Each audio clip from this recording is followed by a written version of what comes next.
জামাই মারা গেছে 1 বছর পূর্ণ না হতেই তিনি এখন নতুন বাতারের সঙ্গ ধরেছে। পাড়ার মেয়েরা এখন আলেম ওলামাদের উপরে আঙ্গুল তুলে কথা বলে। হাত কাঁপানো পর্যন্ত এমন কোন কাজ নেই যা তন্নি তার জীবনে করেননি। এই জন্যই গুরুজনরা বলতো ফকিন্নি যখন বড়লোক হয়ে যায় তখন সে কি বলবে কি করবে দিশা হারিয়ে ফেলে। এই তন্নি আপু ময়ূরের মতো উড়ে উড়ে বেড়াতে পারবে, লালা লালা করে বেড়াতে পারবে। লালা লালা করে বেড়াবো। 20-22 বছরের একটা মেয়ে কি কারণে 50 বছরের একজন বিদ্যাকে বিয়ে করেছে? বাংলাদেশ জামাত ইসলামকে নিষিদ্ধ করার মিশনে নেমেছে 12 বাতাইরা তন্নি। বাংলাদেশের আলেম ওলামা যখন দীর্ঘদিনের প্রচেষ্টার পরে তসলিমা নাসরিনকে দেশ থেকে বিতাড়িত করেছিল, ও মা এখন দেখি আরেক তসলিমা নাসরিন উপস্থিত হয়ে গেছে। এ কোন কলির যুগে এসে পড়লাম রে ভাই। পাড়ার মেয়েরা এখন আলেম ওলামাদের উপরে আঙ্গুল তুলে কথা বলে। মঞ্চ কাঁপানো থেকে শুরু করে ফেসবুক কাঁপানো থেকে শুরু করে খাত কাঁপানো পর্যন্ত এমন কোন কাজ নেই যা তন্নি তার জীবনে করেননি। এখন তিনি রাজনীতির মাঠ কাঁপানোর উদ্দেশ্যেই মাঠে নেমেছে। এই শখ তার দীর্ঘদিনের শখ, এটাকে তিনি এতদিন লালন করেছে তার ভিতরে। অনেক নারীদের যেন উদাহরণ হতে পারি। আমি লেফটিং গেলে আমার জামাইয়ের লগে লয়ে যাই, কারণ আমি আমার তন্নির দীর্ঘদিনের স্বপ্ন তিনি নারী নেতৃত্ব দিবে, তিনি নারীদের প্রতিদ্বন্দ্বিতা করবে বাংলাদেশে। এই জন্যই গুরুজনরা বলতো ফকিন্নি যখন বড়লোক হয়ে যায় তখন সে কি বলবে কি করবে দিশা হারিয়ে ফেলে। তাই আজকের এই দিনে এসেও আলেম ওলামাদের বিরুদ্ধে কথা শুনতে হয় এই সমস্ত ম্যাগি স্টারদের মুখে। লেফটিনে জামাইকে সাথে নিয়ে যাওয়া এই আপুই একদিন তার জামাইকে কথা দিয়েছিল যদি তার আগে তার জামাই মারা যায় তাহলে তিনি আর কোনোদিনও তৃতীয় বিবাহ বন্ধনে আবদ্ধ হবে না। অথচ জামাই মারা গেছে 1 বছর পূর্ণ না হতেই তিনি এখন নতুন বাতারের সঙ্গ ধরেছে। জীবনের শেষ দিন পর্যন্ত সাদাত রহমানের ওয়াইফ হয়ে থাকতে চাই। তুমি মারা যাওয়ার পরে আমি কি করতে পারি? আমি বিশ্বাস করতে ভেবে থাকবো বাচ্চা বড় করে। তাই তন্নি আপুর জন্য রইল নতুন জীবনের শুভকামনা। একদিক থেকে অবশ্য ভালো হয়েছে, এখন নতুন তার হাজবেন্ড যিনি সেই ভদ্রলোক বাংলাদেশে খুব কম সময় থাকে। এখন চাইলেই তন্নি আপু ময়ূরের মতো উড়ে উড়ে বেড়াতে পারবে, লালা লালা করে বেড়াতে পারবে। লালা লালা করে বেড়াবো কি বেড়াবো না এটা অবশ্য তন্নি আপুর স্বামী না থাকলে কোনো সমস্যা নেই, কারণ তার বাসার ভিতরে অলওয়েজ 20 জন থাকেই। এক কথায় বলতে পারেন স্টকে তিনি সবসময় 20-25 জন রাখেন। আমার বাসায় থাকে, আপনার কোনো সমস্যা আছে? তবে একটা বিষয় কিন্তু আপনাদেরকে মানতে হবে, তন্নি যে স্বামী যিনি মারা গেছে কিছুদিন আগে, সেই ভদ্রলোক অত্যন্ত ভালো মনের একজন মানুষ। তা না হলে পরে এই অসুস্থ ব্যক্তিকে নিয়ে তন্নি দিনের পর দিন যেই পরিমাণে নাটক করেছে, সোশ্যাল মিডিয়া সে অসুস্থ স্বামীকে দিয়ে ব্যবসা করিয়েছে, সোশ্যাল মিডিয়া থেকে লাখ লাখ টাকা আর্নিং করেছে তার অসুস্থ সেই স্বামীকে দেখিয়ে। আপনাদের মনে কি প্রশ্ন জাগে না 20-22 বছরের একটা মেয়ে কি কারণে 50 বছরের একজন বিদ্যাকে বিয়ে করেছে? কেন করেছে এটার উত্তরও তন্নির আগের স্বামী দিয়ে দিয়েছে, একটু পরে আপনারা জানতে পারবেন। কিন্তু কথা হচ্ছে তন্নির যে স্বামী মারা গেছে এই ব্যক্তিকে অসুস্থ বানিয়ে দিনের পর দিন সোশ্যাল মিডিয়ায় টিকটক, ফেসবুক, ইউটিউবের মাধ্যমে লক্ষ লক্ষ টাকা বাটপারি করে মানুষের কাছ থেকে নিয়েছে। মানুষকে ইমোশনালি ব্ল্যাকমেল করে তারপরে ভিডিও তৈরি করে সেখান থেকে টাকা কালেকশন করতে তন্নি। আর এইভাবে আস্তে আস্তে ফকিরের বাচ্চা হয়ে উঠেছে বাদশা। স্বামীর কিডনি লাগবে, সেই কিডনি তন্নি দিবে। এই সমস্ত ইমোশনাল ভিডিও বানিয়ে মানুষকে ইমোশনালি ব্ল্যাকমেল করতো। দেখুন এই ভিডিওর একটা সুন্দর একটা বউ দিছে, তোমার একটা বাচ্চা দিছে, আমাদের জন্য তোমাকে এখানে কাম ব্যাক করতে হবে।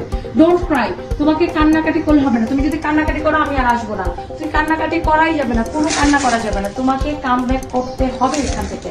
এটা আমি ভিডিওটি ভালো করে খেয়াল করে দেখেন, ওই ভদ্রলোক লজ্জায় ক্যামেরা দিকে পর্যন্ত তাকায়নি। তার বডি ল্যাঙ্গুয়েজ দেখলে আপনারা বুঝতে পারবেন তাকে জোরপূর্বক ভাবে ক্যামেরার সামনে এসে তারপরে ভিডিও ধারণ করেছে তন্নি। হোস্টেলে থেকে কাঁচা টাকা কামানোর স্বাদ তন্নিকে দিনে দিনে অমানুষ করে ফেলেছে। আর সেই চিন্তাধারা থেকে এই ভদ্রলোককে ফাঁসিয়ে তাকে বিয়ে করে তারপরে তার মৃত্যুর পরে হাতে নিয়েছে তার কোটি টাকার প্রপার্টি। ভদ্রলোক জীবন দশায় কখনো সুখ শান্তি পায়নি তন্নির কাছ থেকে। তন্নি যেই কটি ভিডিও তাকে নিয়ে করেছে প্রত্যেকটা ভিডিও যদি আপনারা মনোযোগ সহকারে দেখেন তাহলে দেখবেন সেই ভদ্রলোক কতটা কষ্ট, জ্বালা, যন্ত্রণা নিয়ে ক্যামেরার সামনে আসতো। উদাহরণস্বরূপ আপনাদের সামনে একটি ভিডিও প্রেজেন্ট করলাম। রাত 3টা-4টা বাজে বাইরে আড্ডা দিয়ে তারপরে স্বামীর জন্য ম্যারেজ ডেটে তিনি ফুল নিয়ে ফজরের টাইমে বাসায় আসে। আর সেই সময় যখন স্বামীর ভিডিও করা হয় তার বডি ল্যাঙ্গুয়েজ, তার চেহারা দেখলেই বুঝতে পারবেন তিনি কতটা কষ্ট নিয়ে মৃত্যুর আগের দিনগুলো কাটিয়েছে তন্নির সঙ্গে। ভ্যালেন্টাইন্স ডে আসো, 148 জন তোমাকে দেখতেছে। Happy Valentine's day.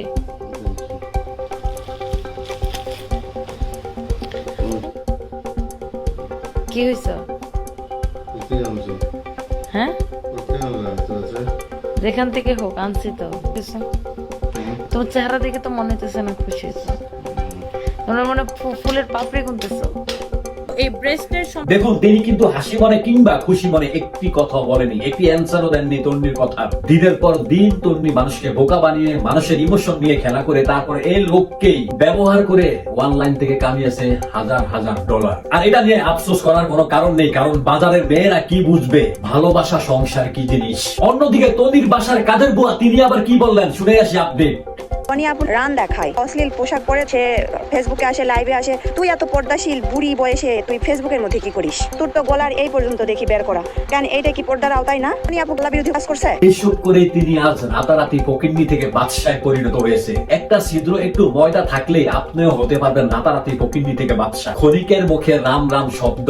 আপু হচ্ছে টেকনিশিয়ান খেলোয়াড়। বিকল্প হিসাবে নিজের ছোট্ট মেয়েটাকে অলরেডি দাঁড় করিয়ে ফেলেছে। যে মেয়েটি তার বাবার কাছে ছিল, ভালো ছিল, সেই মেয়েটিকে এখন তার কাছে এনে টিকটকে সোশ্যাল মিডিয়ায় নাচ গান করিয়ে শর্ট কাপড় করিয়ে তারপরে সোশ্যাল মিডিয়ায় ভিডিও আপলোড করে। তার মানে তিনি আগে থেকে প্রিপারেশন নিয়ে রাখতেছে, কারণ তার বিকল্প কাউকে তো প্রয়োজন হবে কোনো না কোনো সময়। কিন্তু এই বিষয়টা তার স্বামী কোন চোখে দেখে? এই যে তার মেয়েটাকে শর্ট কাপড় পরিয়ে টিকটকে নাচাচ্ছে, তার স্বামী কিছু বলতেছে না কেন? এটা আপনাদের একেবারে ভুল ধারণা। অবশ্যই তিনি বলেছে, এখন কি বলেছে এখন আমরা সেটাই শুনবো, চলুন। এখন যেটা হচ্ছে সেটা বলবো, রুবায়েত ফাতিমা তনিকে, মেয়েটাকে সুশিক্ষা দিতে না পারো, কুশিক্ষা দিও না। ভালো শিক্ষা তোমার কাছ থেকে কি পাবে আমি জানি না। অলওয়েজ আমি বলে আসছি যে মেয়েটাকে দিয়ে টিকটক ফিকটক করানো, শর্ট কাপড় পরে অনলাইনে ছেড়ে দেওয়া, হাজার হাজার মানুষের সামনে নাচ গান করা। আমি তো নর্তকীর ঘরের আমার মেয়ের জন্ম হয়নি যে আমার মেয়ে নাইচা মানুষকে এন্টারটেনমেন্ট করবে, আর তুমি এই এন্টারটেনমেন্টের ভিডিও দেখায় আমার মেয়ের ভিডিও দেখায় তুমি আর্ন করে খাইবা। এই মেয়ে তো আর আমার, হ্যাঁ আমি জন্ম দিই নাই। আমার মেয়ে আমার উত্তর দেয় 100 বার আমি শর্ট কাপড় পরে আমি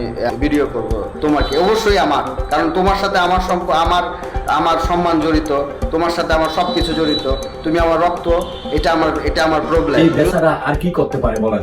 একজন বাবা তার সন্তানের জন্য আর কি করতে পারে? মাদার ল্যাঙ্গুয়েজ কেন বলা হয়েছে? মা যেটা করবে সন্তান সেটাই শিখবে। তন্নির কিসের অভাব? বস্তির রানী থেকে আজ তিনি রাজপ্রাসাদের মালিক, তারপর কিসের অভাব? কেন বাবার বুক থেকে তার সন্তানকে কেড়ে নিয়ে টিকটকে নাচাচ্ছে আজকে? আপনাদেরকে বলেছিলাম না, তন্নির স্বামী বলেছে তন্নি কার কার কাঁধে পাড়া দিয়ে কাকে কাকে ঠগিয়ে কি করে আজকে এই রাজপ্রাসাদের মালিক হয়েছে, সবকিছু ডকুমেন্ট তার স্বামীর কাছে আছে। এগুলো অন্য একটি ভিডিওতে অবশ্যই আপনাদের সঙ্গে শেয়ার করব। তোমার অতীতটা ঘাইটা দেখবা, কিভাবে কোত্থেকে আসছো, কিভাবে আসছো, কার কার ঘাড়ে পাড়া দিয়ে উপরে উঠছো, কিভাবে উঠছো, এগুলো তো আমি জানি। বিষয় অন্য কোনোদিন আলাপ করবো, আজকের ভিডিও বড় হয়ে যাচ্ছে। এখন কথা হচ্ছে, বাবা যখন দেখে তার ছোট্ট সন্তান এই ধরনের শর্ট পোশাক পরে টিকটকে নাচ গান করে, তখন সেই বাবার কি করা উচিত? প্রশ্ন আপনাদের কাছে, আপনারা কমেন্ট করে যাবেন। এই সমস্ত ভিডিও দেখার পরে কি করা উচিত এই বাবার? এখন ওনার ভিতরে রয়েছে সব ধরনের প্রতিভা, তিনি বেস্টেরও ট্রিটমেন্ট করে। এই ট্রিটমেন্টটা সবচেয়ে বেশি প্রয়োজন হবে তার। এটা যদি ঠিক না থাকে তাহলে 80-90 বছরের মানুষকে তো পড়ানো সম্ভব না। এই কারণে তিনি আগে থেকে বয়েজ স্কুল থেকে ডাক্তারি ডিগ্রি নিয়ে তারপরে হার্বালের বিশেষজ্ঞ হয়েছে। চাইলে আপনারাও তার থেকে যে কোনো পরামর্শ নিতে পারেন, কিভাবে সবকিছু আপনি একটু তার কাছ থেকে পেয়ে যাবেন। এই ব্রেস্টের সমস্যাগুলো নিয়ে আজকে একটু কথা বলতে চাই। কে কি ধরনের সমস্যায় ভোগেন বা কে কি সমস্যার সমাধান চান আমাকে একটু কমেন্ট করবেন। আমি এগুলা নিয়ে একটু আলোচনা করতে চাইবো। ব্রেস্ট ক্যান্সার থেকে বাঁচতে হলে আপনার কি করা উচিত বা কোন ধরনের প্রোডাক্ট আপনার ব্যবহার করা উচিত, কোন ধরনের প্রোডাক্ট ব্যবহার করা উচিত। তন্নি আপু শুধুমাত্র বয়েজ স্কুল থেকে ডাক্তারি ডিগ্রি নেননি, সেই সঙ্গে নিয়েছে প্রতারণার ডিগ্রিও। তার শোরুম গুলোতে পাকিস্তানি ড্রেসের নামে একটা কপি ড্রেস বাংলাদেশে তৈরি যেটা, সেটাকে তিনি পাকিস্তানি ড্রেস হিসাবে বিক্রি করে এবং তার ক্রেতাদের কাছ থেকে সেটা বিক্রি করে তিনি 15-20 হাজার টাকা। পাকিস্তানি ড্রেস তারা অনলাইনে বিক্রি করে, কিন্তু ডেলিভারি দেওয়ার সময় ঠিক তারা দেশি যে ড্রেস সেগুলো পাকিস্তানি নামে বিক্রি করে আসছে। দীর্ঘদিন যাবত শত শত কাস্টমার এরকম ভাবে প্রতারিত হচ্ছে। এই ধরনের প্রতারণা করলে ভাই বড়লোক হতে কয়দিন লাগে? আর এই ধরনের প্রতারণা করতে হলে বাংলাদেশে জামাতের কোনো প্রয়োজন নেই, বিএনপির কোনো প্রয়োজন নেই। বাংলাদেশের প্রয়োজন তন্নি কিংবা তসলিমা নাসরিনের মতো কোনো প্রধানমন্ত্রীকে। তার এটা এতটা শক্তিশালী যে তাকে ভোক্তা অধিদপ্তর থেকে নোটিশ দেওয়ার পরেও তিনি সেটাকে কেয়ারই করে না। তাহলে বুঝেন তার পিছন দিয়ে কত মোটাটা ঢুকিয়ে রেখেছে কেউ না কেউ।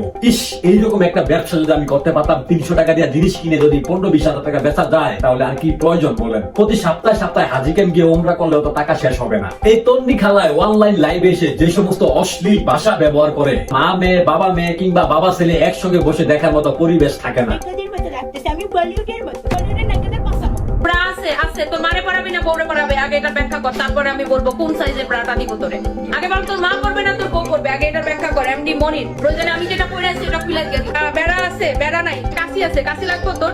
মুসলমানি করানো যাবে, কাশি দিয়ে আছে আমার কাছে লাগবো। জাঙ্গিয়া আছে, জাঙ্গিয়া আছে, কাল ফাতা জাঙ্গিয়া করবি হারামজাদা তখন মানকা। বাপের পাশে তোর মা, তোর মার পাশে তোর বাপ, কেমন লাগে রেড দেখ। উনি উনি নাকি জাঙ্গিয়া সারা প্যান্ট করে, ওনার জাঙ্গিয়া নাই। আমি পাতার বিড়ি খাইতে চাইছিলাম।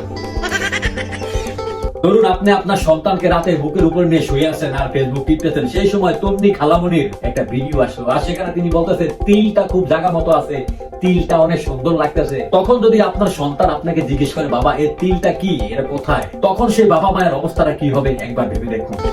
তিলটা ঠিক জায়গা মতো আছে একদম। এমডি হাসি তুমি একটু দেখি তো বেবি। কথা হচ্ছে এই তন্নি সেই বিতর্ক প্রতিযোগিতা থেকে আজকে এ পর্যন্ত এসেছে। আমাদের মতো মানুষরাই এই সমস্ত রাস্তার মেয়েদেরকে আমরা বুকে টেনে নেই আর সেই সুযোগে এরা আমাদের এই সুন্দর পরিবেশটাকে দিনের পর দিন দূষিত করে ফেলে। তন্নির সম্পর্কে আপনার মতামত কি অবশ্যই কমেন্ট করে কমেন্ট বক্সে জানাবেন। আল্লাহ হাফেজ।